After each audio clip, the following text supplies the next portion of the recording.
بسم اللہ الرحمن الرحیم۔ السلام علیکم۔ اس سے پہلے کہ میں آج کی قسط کا باقاعدہ آغاز کروں،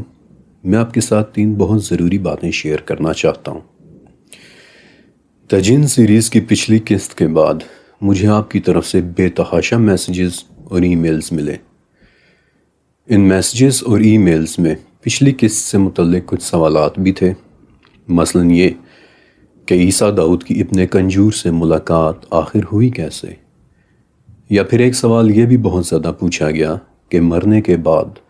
ہمارے قرین، ہمارے ہمزاد کا کیا ہوتا ہے؟ کیا وہ بھی ہمارے ہی ساتھ مر جاتا ہے یا پھر وہ کہیں دور چلا جاتا ہے؟ یا پھر یہ سوال بھی بہت زیادہ پوچھا گیا کہ وہ کون سے واقعات تھے کہ جن کا میں نے پچھلی قسط کے آخر میں آپ کے ساتھ ذکر کیا تھا۔ سب سے پہلا سوال کہ عیسیٰ داؤد کی ابن کنجور سے ملاقات ہوئی کیسے۔ 1940s کی بات ہے کہ مصر میں ایک اسکالر رہا کرتے تھے، شیخ عبدالحمید الکشک۔ انہوں نے 8 سال کی عمر میں قرآن پاک حفظ کر لیا، لیکن پھر اس کے فوراً بعد ہی ان کی بینائی چلی گئی۔ تاہم اس معذوری کے بعد ڈیمورلائز ہونے کے بجائے انہوں نے مزید موٹیویٹڈ ہو کر دین کا علم حاصل کیا۔ الازہر یونیورسٹی یعنی جامعۃ الازہر سے اصول الدین میں ڈگری کر کے دینی اسکالر بنے، اور پھر اللہ نے انہیں ایسی عزت دی کہ 60s کی دہائی میں پورے مصر کی مساجد میں ان کے خطبات سنے جاتے تھے، یہاں تک کہ عین الحیات مسجد میں ان کے جمعے کا خطبہ سننے کے لیے 10,000 سے زیادہ لوگ اکٹھے ہوا کرتے تھے۔ یہاں تک کہ ایک فرینچ اسکالر لکھتا ہے کہ مصر میں ایک وقت ایسا بھی آیا کہ قاہرہ کی کسی سڑک پر سے شیخ کشک کے خطبات کی آواز سنے بغیر گزر پانا ممکن نہیں ہوتا تھا۔ شیخ کشک نے 30 سے زیادہ کتابیں لکھیں اور مصر میں انہوں نے سب سے زیادہ رقیہ اٹینڈ کیے، یعنی ان لوگوں سے ملے کہ جو جادو یا جنات کے زیر اثر ہوتے تھے۔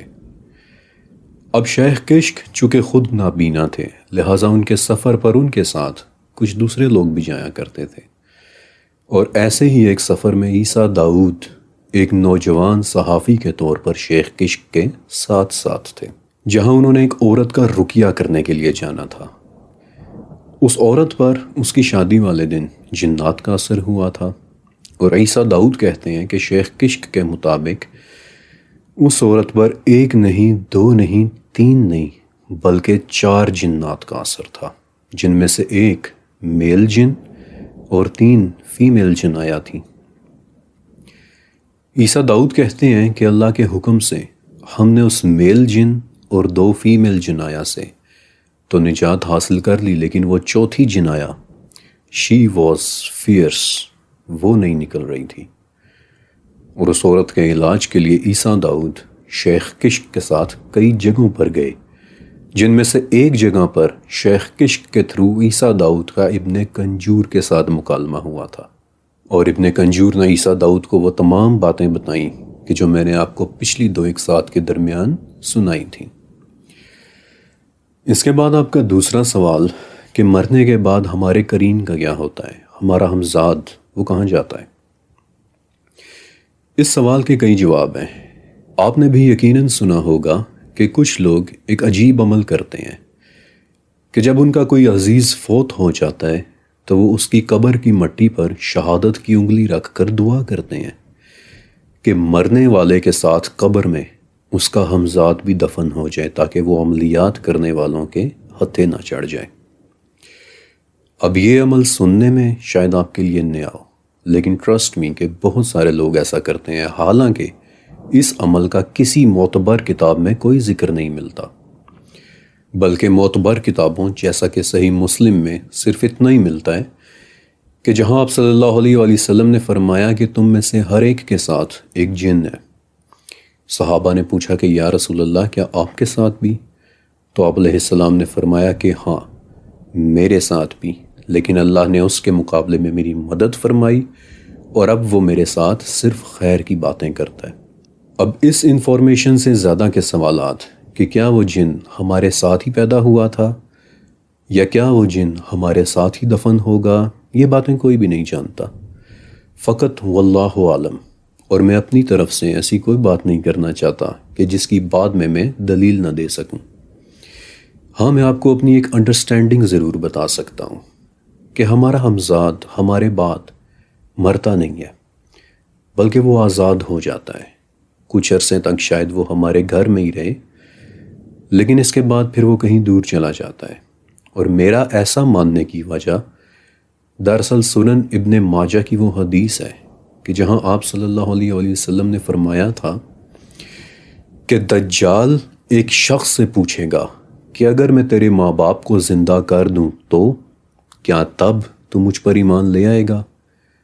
تو وہ شخص کہے گا کہ ہاں، تب میں ایمان لے آؤں گا۔ اور اسی وقت 2 شیاطین حاضر ہوں گے کہ جو اس کے مردہ ماں باپ کی شکل میں ہوں گے اور اسے کہیں گے کہ بیٹا اس کی پیروی کر، یہی تیرا سچا مسیحا ہے۔ اور میری انڈرسٹینڈنگ یہ ہے کہ وہ شیاطین اس انسان کے مردہ ماں باپ کے قرین ہوں گے کہ جو دجال کے کنٹرول میں آ کر فوراً اس سے کہیں گے کہ بیٹا اس کی بات مان لے۔ لیکن ونس اگین واللہ عالم، یہ صرف میری ایک انڈرسٹینڈنگ ہے۔ پھر آپ کا تیسرا سوال کہ وہ کون سے واقعات تھے کہ جو ان اقساط کی ریکارڈنگ کے دوران ہوئے۔ اس حوالے سے میں صرف اتنا کہوں گا کہ جن دنوں میں 40,000 سالوں کی علم سیریز ریکارڈ کر رہا تھا، اور میرے پرانے ویورز کو وہ وقت یاد ہوگا کہ ریکارڈنگ کے دوران کتنے سارے چیلنجز تھے۔ ایکوپمنٹس کے نام پر میرے پاس صرف 2 چیزیں تھیں، کالر پر لگا ایک چھوٹا سا مائک اور میرا موبائل فون۔ حتیٰ کہ اس وقت تو بیٹھنے کی پراپر جگہ بھی نہیں تھی، اور آپ کو یاد ہوگا کہ اسی لیے پہلے سیزن کی آڈیو بہت زیادہ خراب تھی، کتنی زیادہ کمپلینز آیا کرتی تھیں اس کے بارے میں۔ لیکن پھر بھی ایک رات میں 7-8 گھنٹے بیٹھ کر میں نے وہ سیریز ریکارڈ کی تھی۔ لیکن ان ریکارڈنگز کے دوران میں نے نوٹس کیا کہ جیسے جیسے رات گہری ہوتی چلی جاتی تھی، ویسے ویسے عجیب سرگوشیوں کی آوازیں آنے لگ جایا کرتی تھیں۔ اب چونکہ اس دوران میری پوری توجہ ریکارڈنگز میں ہوتی تھی، اس لیے ان آوازوں پر دھیان صرف تبھی جاتا کہ جب وقفوں کے دوران میں خاموش ہوتا۔ اور جس رات میں نے تیسرا چیپٹر ریکارڈ کیا تھا کہ جو جنات اور شیاطین سے متعلق تھا، اور آپ کو یاد ہوگا کہ میں نے آپ کو ان سے بچنے کے لیے دعائیں بتائی تھیں، تو جب میں دعائیں پڑھ چکا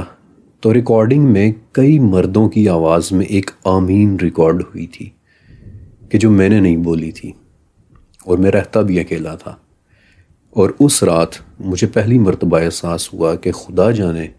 اس وقت کون میرے پاس بیٹھا یہ باتیں سن رہا ہوگا۔ لہٰذا وہ دن اور آج کا دن 3 سال ہو گئے، لیکن الحمدللہ کوئی دن ایسا نہیں گزرا کہ جب میں نے صبح و شام کی حفاظت کے اذکار نہ پڑھے ہوں۔ اب بھی بہت کچھ ہوتا محسوس ہوتا ہے، لیکن اب مجھے میرے اللہ پر پورا یقین ہے کہ وہ میری حفاظت کر رہا ہے۔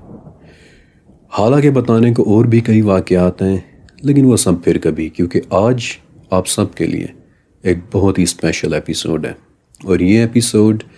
میں نے آپ ہی کی ایک اسپیشل ریکویسٹ کے بعد ریکارڈ کی ہے۔ آپ کی ای میلز میں ایک سوال ایک بہت ہی خاص کتاب کے متعلق تھا کہ اس کتاب کی حقیقت کیا ہے؟ کیا واقعی اسے جنات نے لکھا ہے؟ کیا واقعی اس کتاب میں جادو سکھایا جاتا ہے؟ تو میں نے سوچا کہ اس کتاب کے متعلق جنرل انکوائریز تو کافی عرصے سے آ رہی ہیں، تو کیوں نہ جن سیریز کے اندر ہی میں اسے بھی ڈسکس کر لوں۔ دراصل پچھلے 2 یا 3 سال میں یہ کتاب انٹرنیٹ کی دنیا میں بہت بدنام ہوئی ہے، اور اس کتاب کا نام ہے شمس المعارف۔ اگر اس وقت آپ یوٹیوب پر شمس المعارف لکھیں تو آپ کو اس کتاب کے متعلق لاتعداد ویڈیوز ملیں گی کہ اسے شیاطین نے لکھا ہے، کوئی کہتا ہے کہ اسے جنات نے لکھا ہے یا جنات اس کی حفاظت کرتے ہیں، کوئی کہتا ہے کہ اسے پڑھنے والا پاگل ہو جاتا ہے، وغیرہ وغیرہ۔ لیکن آج رات انشاءاللہ یوٹیوب پر پہلی مرتبہ میں آپ کو وہ بتانے والا ہوں کہ جو آج سے پہلے شاید ہی کسی نے اس طرح سے بتایا ہو، اور آپ دیکھیں گے کہ یہ کتاب تو دراصل صرف ٹپ آف دی آئس برگ ہے، سمندر میں تیرتے کسی برفانی تودے کی طرح، کہ جس کا باہر صرف تھوڑا سا ہی حصہ نظر آ رہا ہوتا ہے، حالانکہ اس کا اصل جسم، اس کا اصل حصہ سمندر کی تہ میں بہت بہت گہرائیوں تک جا رہا ہوتا ہے۔ اور اس کتاب کی شروعات ہوتی ہے 13ویں صدی کے الجیریا میں رہنے والے ایک مسلمان فلاسفر اور میتھمیٹیشین ابو العباس احمد بن علی البنی سے۔ البنی کی زندگی کیسی تھی یہ ہمیں نہیں پتہ، ہمیں ان کے متعلق کچھ زیادہ نہیں پتہ، لیکن آج البنی کی شہرت کی سب سے بڑی وجہ ان کی بدنام زمانہ کتاب ہے جس کا نام ہے شمس المعارف و لطائف العوارف۔ اس کتاب میں ایسا کیا لکھا ہوا ہے اور کیا اسے صرف پڑھنے ہی سے ہی جنات حاوی ہو جاتے ہیں؟ کیا واقعی یہ کتاب غائب ہونا سکھاتی ہے، پانیوں پر چلنا سکھاتی ہے، ہوا میں اڑنا، لڑائی میں جیتنا، لوگوں کے دلوں کو فتح کرنا، جنگلی جانوروں کو اپنا غلام بنا لینا، جنات کو مسخر کر لینا سکھاتی ہے؟ یہ جاننے کے لیے میں نے شمس المعارف کو بذات خود شروع سے لے کر آخر تک پڑھا، اس میں سے نوٹس بنائے، اور اب میں آپ کے ساتھ اس کتاب کے تمام ڈیٹیلز شیئر کرنے والا ہوں۔ لیکن ایک ضروری بات کہ مصلحت کی بنا پر فار دی obvious reasons اس کتاب کے اصل صفحات کی تصاویر میں اس ویڈیو میں کہیں بھی نہیں دکھا رہا، لیکن جو انفارمیشن میں آپ کو بتاؤں گا وہ شمس المعارف کے متعلق آپ کو شاید کسی نے نہیں بتایا ہوگا۔ یہ کتاب شروع ہوتی ہے اللہ تعالیٰ کی حمد و ثنا سے، اور البنی شہادت پڑھتے ہوئے گواہی دیتے ہیں کہ اللہ کے سوا کوئی معبود نہیں اور محمد اللہ کے رسول ہیں صلی اللہ علیہ وآلہ وسلم۔ پھر وہ اس کتاب کے لکھنے کی وجہ بتاتے ہیں کہ یہ کتاب میں نے اس لیے لکھی ہے تاکہ اللہ تعالیٰ کے تمام ناموں میں جو راز پوشیدہ ہیں انہیں علم الاعداد کے ساتھ ملا کر علم کے اس خزانے تک پہنچوں کہ جو آنکھوں سے چھپا ہوا ہے۔ وہ کہتے ہیں کہ اس کتاب کا نام میں نے شمس المعارف و لطائف العوارف اس لیے رکھا کیونکہ یہ کتاب علم کے ایک سورج کی طرح ہے، اور اس کے اندر میں نے وہ علوم لکھے ہیں کہ جو سب سے زیادہ آسان ہے، لیکن اس کے ساتھ ہی البنی یہ وارننگ بھی دیتے ہیں کہ اس کتاب کو ہر قیمت پر نااہل لوگوں سے دور رکھا جائے، یعنی وہ لوگ کہ جو اس علم کی طاقت کو سمجھتے نہیں ہیں۔ اور اس سے آگے پھر کتاب کا کانٹینٹ شروع ہوتا ہے کہ جو 40 فصلوں میں ہے، یعنی کہ 40 ڈویژنز۔ آپ نے کچھ نوٹس کیا کہ اس کتاب کی 40 فصلیں، یعنی اس کتاب کو 40 حصوں میں بانٹنا، البنی کا نیومرولوجی کی طرف سب سے پہلا ریفرنس ہے۔ 40 کا ہندسہ اعداد کا علم رکھنے والوں کے ہاں بہت اہم ہوتا ہے۔ 40 سال کی عمر میں نبی کریم صلی اللہ علیہ وآلہ وسلم کو نبوت ملی تھی۔ 40 دن کے لیے حضرت موسیٰ علیہ السلام کو ہتور پر گئے تھے۔ 40 دن کے لیے طوفان نوح علیہ السلام اس دنیا میں رہا تھا۔ قیامت سے پہلے ہونے والی بارش 40 دن تک برستی رہے گی۔ ماں کے پیٹ میں بچہ 40 دن کے بعد شکل میں آنا شروع ہوتا ہے۔ 40 کا ہندسہ علم الاعداد میں بہت اہمیت کا حامل ہے۔ یہ ایک علامت ہے نئی شروعات کی۔ اس کے بعد البنی علم الحروف کا مطلب بتاتے ہیں کہ یہ ایک بہت بڑی فیلڈ آف سٹڈی ہے۔ علم الحروف یعنی حروف کے اندر چھپا علم، حروف یعنی الف، بے، پے، تے وغیرہ،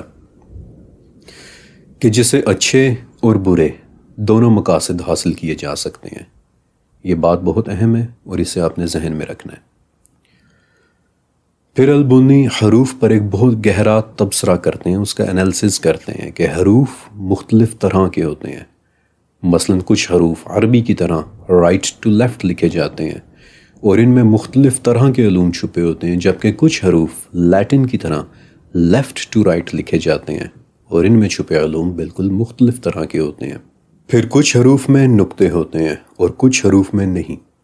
پھر کچھ حروف کو ادا کرتے ہوئے ہونٹ مل جاتے ہیں جبکہ کچھ حروف کو نہیں۔ الغرض کے بڑی ہی گہرائی کے ساتھ البنی حروف اور ان کی پراپرٹیز کو ڈسکس کرتے ہیں، لیکن اس کے بعد اچانک البنی ایک دعویٰ کرتے ہیں کہ جو میں اس کتاب میں تمہیں بتانے والا ہوں وہ تمہیں کہیں اور سے نہیں ملے گا، اور پھر یہ کتاب انتہائی کمپلیکس، انتہائی پیچیدہ اور گہری گفتگو شروع کر دیتی ہے۔ اس کتاب میں البنی نے کئی باتیں قرآن و حدیث سے لے کر بیان کی ہیں جن کے انہوں نے ریفرنسز نہیں دیے، بلکہ ان ریفرنسز کو اس ویڈیو کی خاطر بعد میں نے خود ڈھونڈا تھا۔ مثلا ایک جگہ البنی کہتے ہیں کہ علم العداد کا علم قرآن میں موجود ہے، کیونکہ قرآن کی ہر آیت میں 7 معنی چھپے ہوئے ہیں، اور کل ملا کر قرآن پاک سے 77,000 علوم نکالے جا سکتے ہیں۔ اور اس دعوے کی دلیل میں وہ کہتے ہیں کہ کیا قرآن میں نہیں لکھا کہ ما فرطنا الکتاب من شیء، کہ کوئی ایسی شے نہیں ہے کہ جو ہم نے کتاب میں نہ لکھی ہو۔ اب یہ کون سی آیت ہے؟ البنی نے اس کا ریفرنس نہیں دیا، لیکن میں نے ڈھونڈا اور یہ آیت دراصل الانعام کی 38 نمبر آیت میں ہے کہ کوئی ایسی چیز نہیں جس کا ہم نے کتاب میں ذکر نہ کیا ہو۔ اوکے، اب غور سے سنیں۔ سلطنت عثمانیہ کے فلسطین میں ایک یہودی رہبائی رہا کرتا تھا، آئزیک لوریا۔ آئزیک لوریا نے ایک مرتبہ کہا کہ توریت کی آیات کو 4 لیئرز میں ٹرانسلیٹ یا انٹرپریٹ کیا جا سکتا ہے۔ پہلی لیئر پیشات کہلاتی ہے، یعنی سادگی، یعنی اس آیت کا معنی کیا ہے، اس میں لکھا ہوا کیا ہے۔ دوسری لیئر رمیز کہلاتی ہے، یعنی اشارہ، یعنی اس آیت میں کس چیز کی طرف اشارہ کیا جا رہا ہے۔ تیسری لیئر درش، یعنی سبق، یعنی اس آیت سے ہم سبق کیا سیکھ سکتے ہیں۔ اور آخری لیئر سوڈ، یعنی راز، کہ اس آیت میں کون سا علم چھپا ہوا ہے، وہ علم کہ جسے صرف خاص لوگ ہی سمجھ سکیں گے۔ اور اس طرح آئزیک لوریا نے پوری توریت کی سوڈ لیول پر انٹرپریٹیشن کی، توریت میں سے مخفی علوم نکالنے کی کوشش کی، اور لگتا ایسے ہے کہ احمد البنی نے بھی کچھ ایسا ہی کرنے کی کوشش کی تھی۔ مثلا وہ اللہ تعالیٰ کے ناموں میں چھپے ہوئے علوم کی بات کرتے ہیں کہ جیسے اللہ تعالیٰ کا ایک نام ہے یا ودودو، جس کا مطلب ہوتا ہے محبت کرنے والا، لہٰذا وہ ودود میں موجود حروف مثلا واو دال کے ہند سے نکالتے ہیں، اور پھر اس کے نمبرز کو ایڈ اپ کر کے ایک ایسا نقش بناتے ہیں کہ جس سے محبت میں اضافہ ہوتا ہے۔ پھر البنی اسم اعظم کا تذکرہ کرتے ہوئے کہتے ہیں کہ اسم اعظم وہ عظیم نام ہے کہ اس کے ذریعے جو بھی دعا مانگی جائے، جو بھی دعا، وہ قبول ہو جاتی ہے۔ جسے اسم اعظم کا علم ہو وہ پانیوں میں بھی زندہ رہ سکتا ہے اور وہ ہواؤں میں بھی اڑ سکتا ہے۔ اور پھر حروف مقطعات کہ جو نو ڈاؤٹ قرآن پاک کے رازوں میں سے ایک راز ہیں، ان کے متعلق گفتگو کرتے ہوئے کہتے ہیں کہ اسم اعظم دراصل حروف مقطعات ہی کے اندر چھپا ہوا ہے، اور کہتے ہیں کہ ایک مرتبہ جب کسی شخص نے امام ابو حنیفہ سے پوچھا کہ کاف ہا یا عین صاد کا کیا مطلب ہے، تو انہوں نے کہا کہ اگر تمہیں اس کا مطلب پتہ چل جائے تو تم پانیوں پر چلو اور تمہارے پاؤں بھی نہ گیلے ہوں۔ یہ واقعہ سچ ہے یا نہیں میں نہیں جانتا، کیونکہ اسے البنی نے لکھا ہے اور البنی نے کسی بھی چیز کا ریفرنس نہیں دیا، یہاں تک کہ حدیثوں کا بھی نہیں۔ اور آپ جو بھی ریفرنسز اس ویڈیو میں لکھے ہوئے دیکھیں گے وہ سب میں نے خود سے ڈھونڈے ہیں۔ مثلا ایک جگہ البنی علم نجوم کی بات کرتے ہوئے ایک حدیث کا ریفرنس دیتے ہیں کہ جب صبح کے وقت ثریا ستارہ طلوع ہوتا ہے تو آفات کو ختم کر دیا جاتا ہے۔ اب اس حدیث کا البنی نے کوئی ریفرنس نہیں دیا، حالانکہ یہ حدیث صحیح ہے اور مسند احمد میں ہے۔ اب ستارہ نکلنے سے آفات کیسے ختم ہو جاتی ہیں وہ ایک الگ ٹاپک ہے، لیکن اس حدیث سے البنی علم نجوم اخذ کرنے کی کوشش کرتے ہیں۔ پھر اسی طرح وہ قرآن کی ایک آیت کوٹ کرتے ہیں کہ کیا قرآن میں نہیں لکھا کہ ہم نے آسمان میں برج بنائے۔ وہ اس آیت کا کوئی ریفرنس نہیں دیتے، لیکن اس سے اخذ کرنے کی کوشش کرتے ہیں کہ ان بروج سے مراد دراصل علم نجوم کے 12 بروج ہیں، مثلا جیمنائی، کینسر، لیو وغیرہ۔ اب یہ آیت الحجر کی 16ویں آیت ہے، اور اس میں کون سے بروج کی بات ہو رہی ہے ونس اگین وہ بھی ایک الگ سے بحث ہے، لیکن البنی ان آیات میں چھپے ہوئے علوم جاننے کی کوشش کر رہے ہیں۔ پھر اس کے بعد دنوں میں پوشیدہ راز کہ کون سے دن کی کیا خاص اہمیت ہے، مثلا جیسا کہ حدیث میں آتا ہے کہ اللہ تعالیٰ نے زمین کو ہفتے کے دن پیدا کیا، پہاڑوں کو اتوار کے دن، درختوں کو پیر کے دن، مکروہات کو منگل کے دن، نور کو بدھ کے دن، جانوروں کو جمعرات کے دن، اور سب سے آخر میں حضرت آدم علیہ السلام کو جمعے کے دن پیدا کیا۔ تو البنی دنوں میں چھپے ہوئے راز جاننے کی بھی بات کرتے ہیں، یا پھر آوازوں میں چھپے ہوئے علوم کی بھی، اور دلیل میں وہ حدیث دیتے ہیں کہ بعض اوقات محمد الرسول اللہ صلی اللہ علیہ وآلہ وسلم پر وحی اترتے وقت انہیں گھنٹی کی آواز سنائی دیتی تھی، یا پھر وہ حدیث کہ جہاں آسمان میں رہنے والے فرشتوں کو اللہ کا حکم ایسے سنائی دیتا ہے کہ جیسے کسی ملائم پتھر پر زنجیر چلانے کی آواز ہوتی ہے۔ آپ کچھ نوٹس کر رہے ہیں؟ وہ تمام آیات، حروف مقطعات، احادیث کہ جو ایک پراسرار نیچر رکھتے ہیں،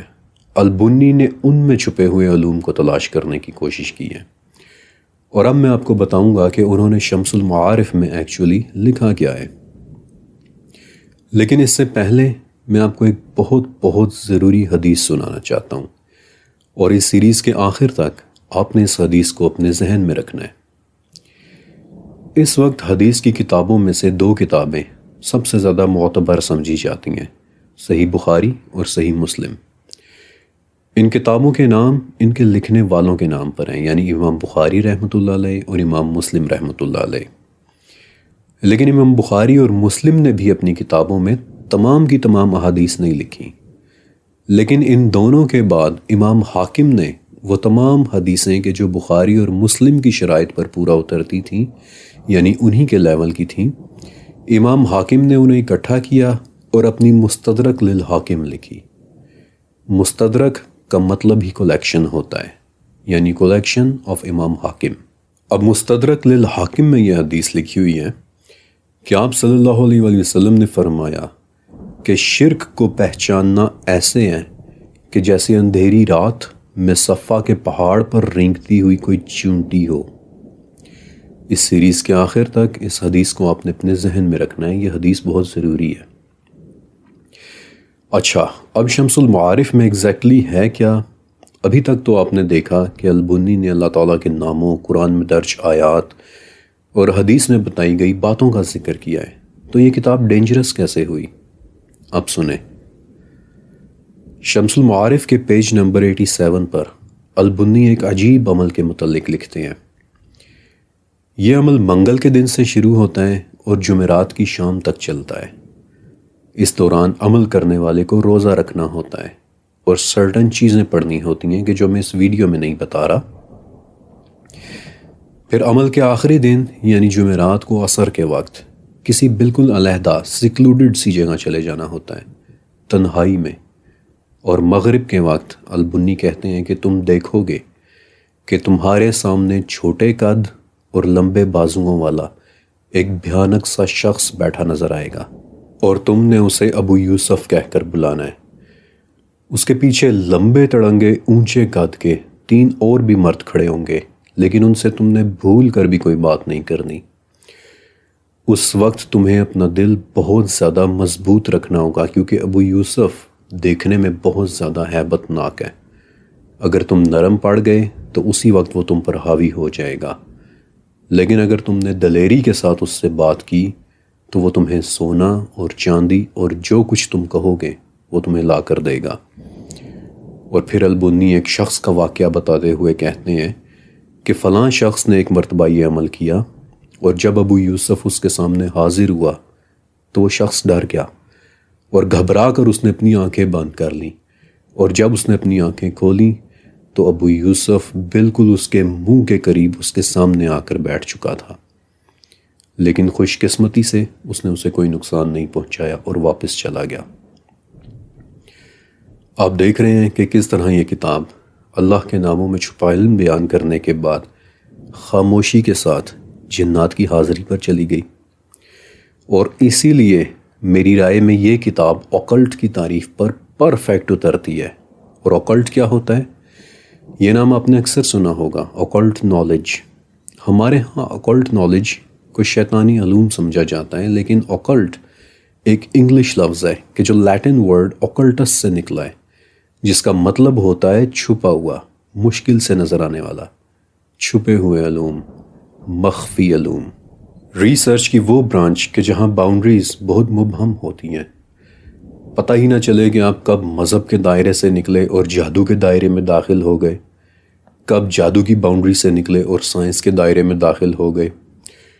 وہ نالج کہ جہاں علوم کی باؤنڈریز کا پتہ ہی نہ چلے کہ آپ کب روحانی علوم سے نکل کر سفلی علوم میں داخل ہو جائیں۔ جہاں روحانی اور شیطانی علوم میں فرق کرنا ایسے ہوں کہ جیسے اندھیری رات میں پہاڑ کے اوپر کسی چیونٹی کو رینگتے ہوئے پہچاننا۔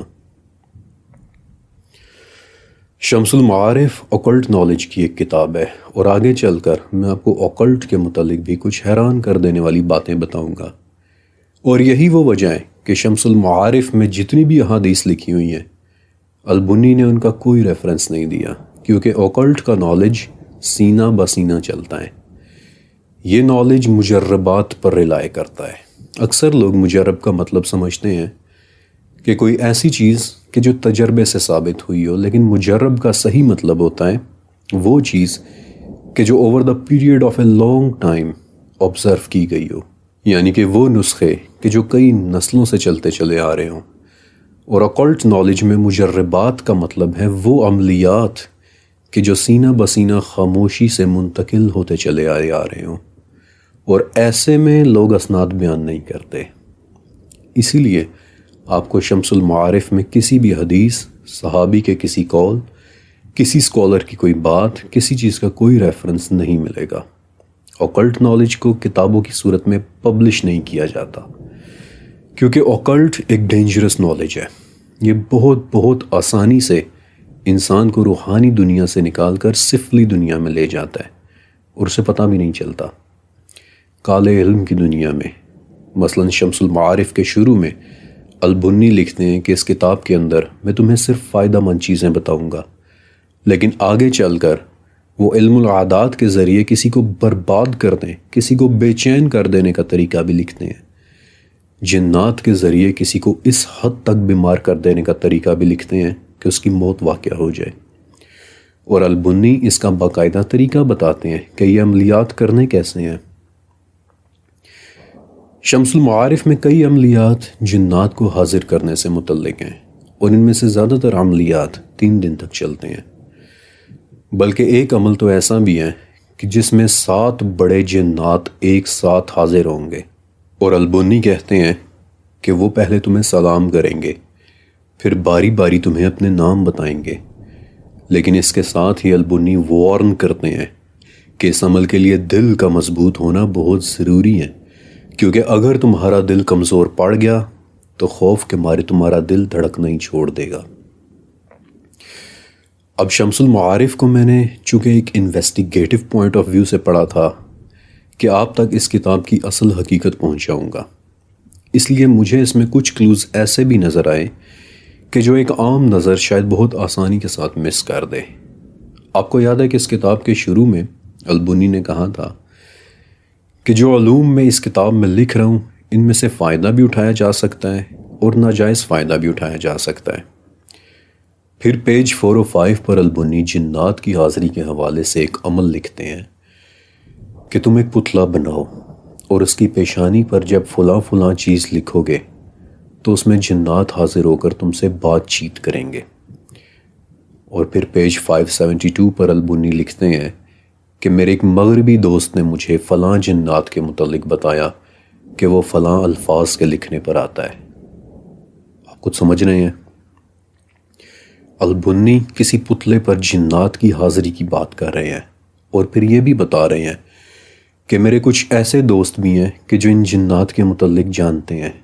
اور وہ دوست الجیرین نہیں ہیں، وہ لوکل نہیں ہیں، بلکہ مغربی ہیں، یعنی نان عربز۔ یہ بات میرے لیے ایک بہت بڑی لیڈ تھی، اور اب جو کہ میں آپ کو بتانے والا ہوں اس انفارمیشن نے آپ کو حیران کر کے رکھ دینا ہے۔ اور مزے کی بات کہ جو آپ سننے والے ہیں یہ فکشن نہیں بلکہ ریکارڈڈ ہسٹری ہے۔ جس وقت احمد البنی الجیریا میں شمس المعارف لکھ رہے تھے، ٹھیک اسی وقت جرمنی میں کچھ بہت ہی خاص یہودی رہا کرتے تھے، یہودیوں کے عالم لوگ کہ جو خود کو ہیشیڈم اشکناز کہا کرتے تھے، یعنی مقدس لوگ۔ انہوں نے ایک موومنٹ چلائی جس میں اوکلٹ نالج یعنی چھپے ہوئے علوم پر کام کیا جانا تھا، اور ان کا ماننا تھا کہ ہم مٹی کا ایک ایسا پتلا بنا سکتے ہیں کہ جسے زندہ کیا جا سکتا ہے۔ غور سے سنیے گا کیونکہ بڑی ہی دلچسپ بات ہے۔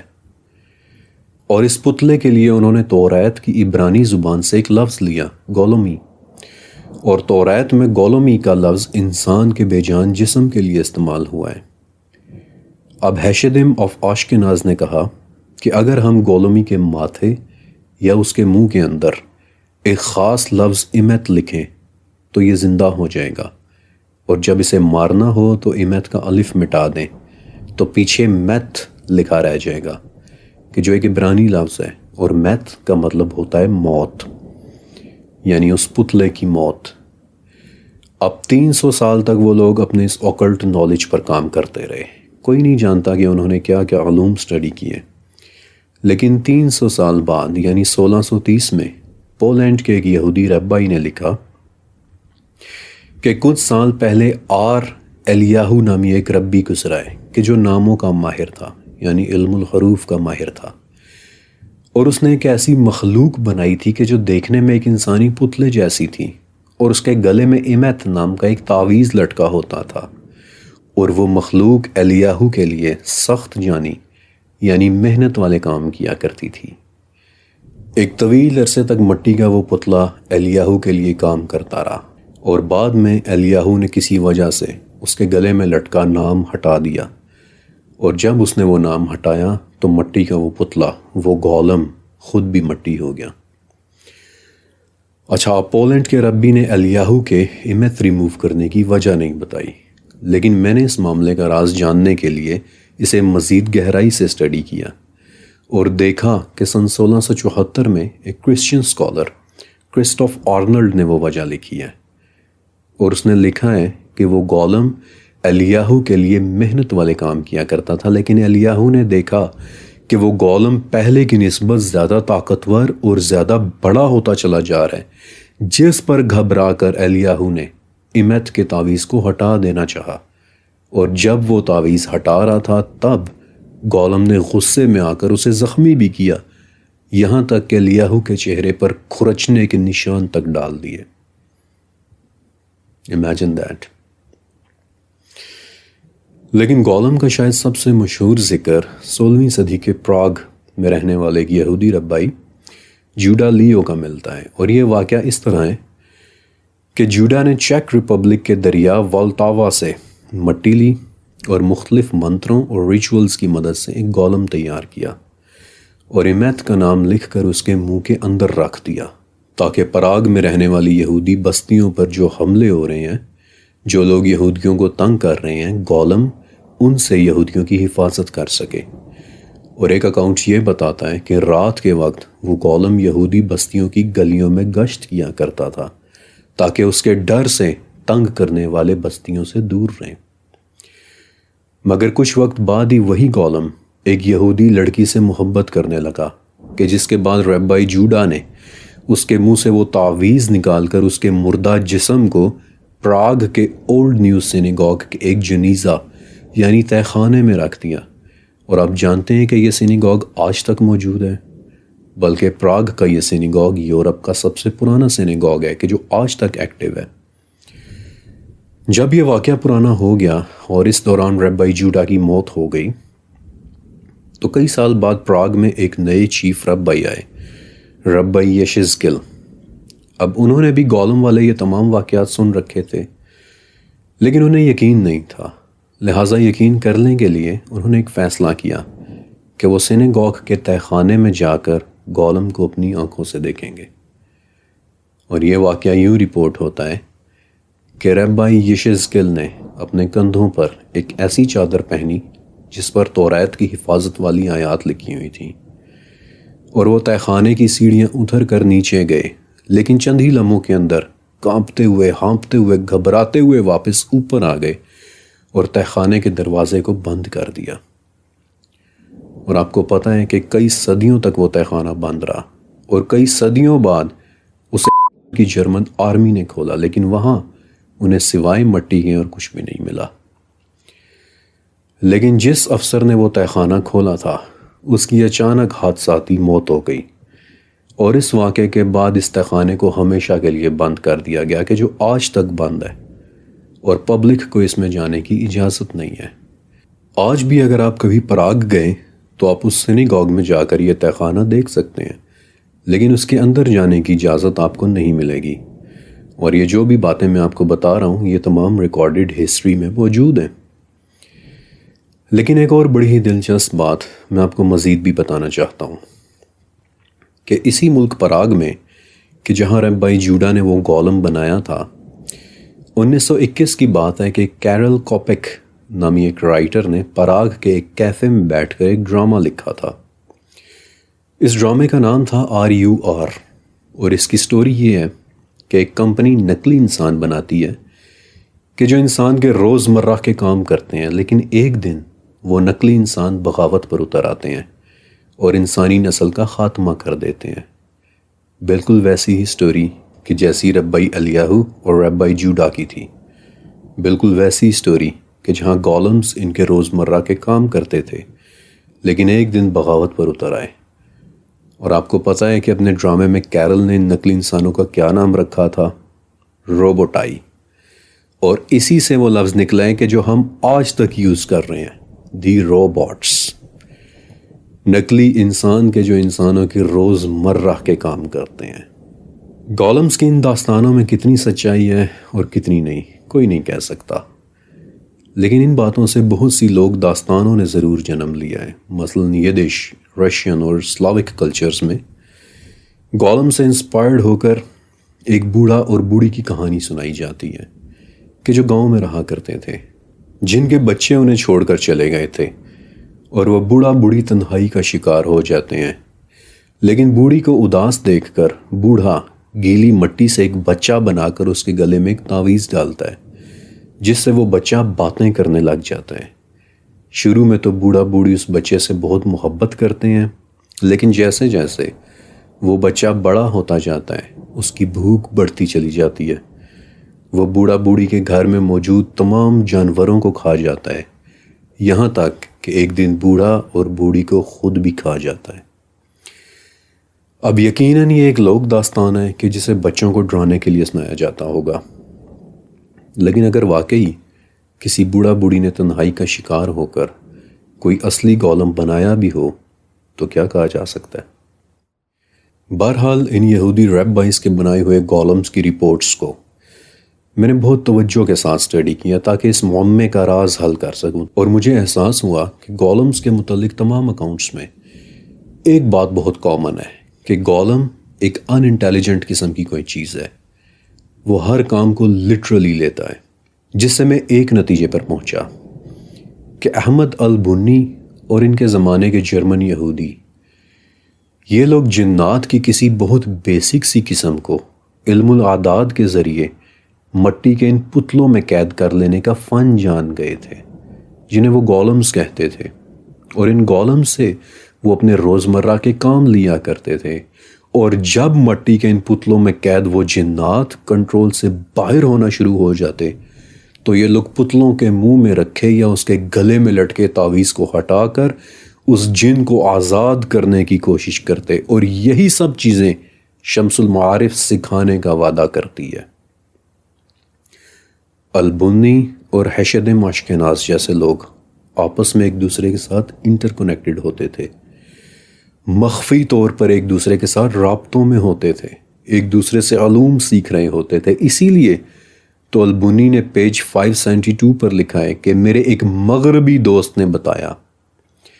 یہ لوگ ایک دوسرے کے ساتھ اوکلٹ نالج شیئر کیا کرتے تھے۔ اسی لیے البنی اور جرمن یہودی ایک ہی زمانے میں ایک ہی ساتھ گولمز کریٹ کرنے کی باتیں کر رہے ہیں۔ اسی لیے البنی بھی پیج 405 پر پتلے کے ماتھے پر الفاظ لکھنے کی بات کر رہے ہیں کہ جن کے ذریعے پتلے کے اندر جنات کی حاضری ہوگی۔ لیکن اس مقام پر پہنچ کر میں نے خود سے ایک سوال پوچھا کہ کیسے یہ لوگ ایک دوسرے کے ساتھ اوکلٹ نالج شیئر کر رہے تھے؟ پرنٹنگ پریس نے تو بھی مزید 200 سال کے بعد ایجاد ہونا تھا، تو ان لوگوں کے لیے موڈ آف کمیونیکیشن کیا ہو سکتا ہے؟ خطوط، لیکن کس زبان میں؟ اس معمے کو حل کرنے کے لیے میں نے ان نقوش کو بہت گہرائی کے ساتھ اسٹڈی کیا کہ جو شمس المعارف میں بنے ہوئے ہیں، اور نوٹس کیا کہ زیادہ تر نقوش سریانی زبان میں ہیں، یعنی سیریاک لینگویج، اور یہی میرے سوال کا جواب تھا، کیونکہ سیریاک کسی زمانے میں بابل میں بہت بڑے اسکیل پر بولی جاتی تھی، اور یہ وہی بابل ہے کہ جہاں سورہ بقرہ کے مطابق 2 فرشتوں ہاروت اور ماروت پر جادو نازل ہوا تھا اور وہ لوگوں کو آزمائش کے طور پر یہ جادو سکھایا کرتے تھے۔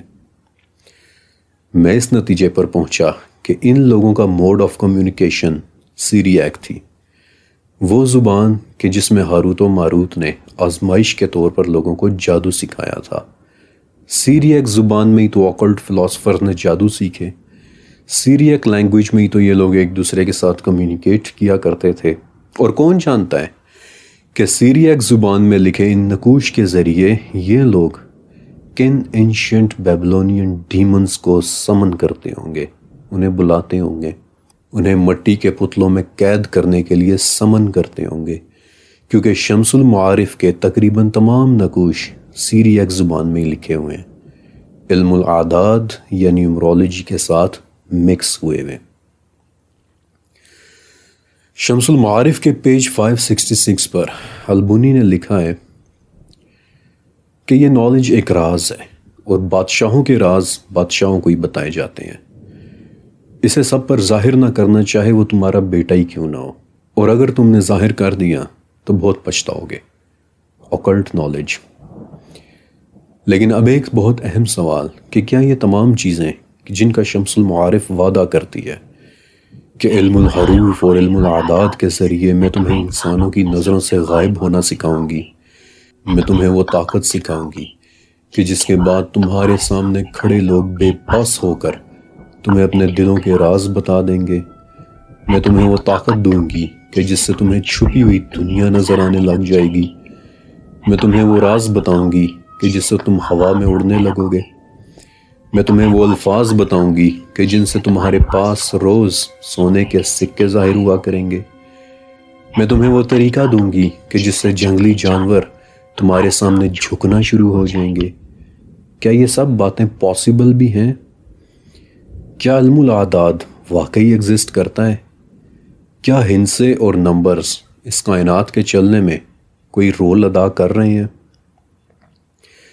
انشاءاللہ تعالیٰ اگلی قسط کے اندر میں آپ کو ان تمام سوالوں کے جواب دوں گا،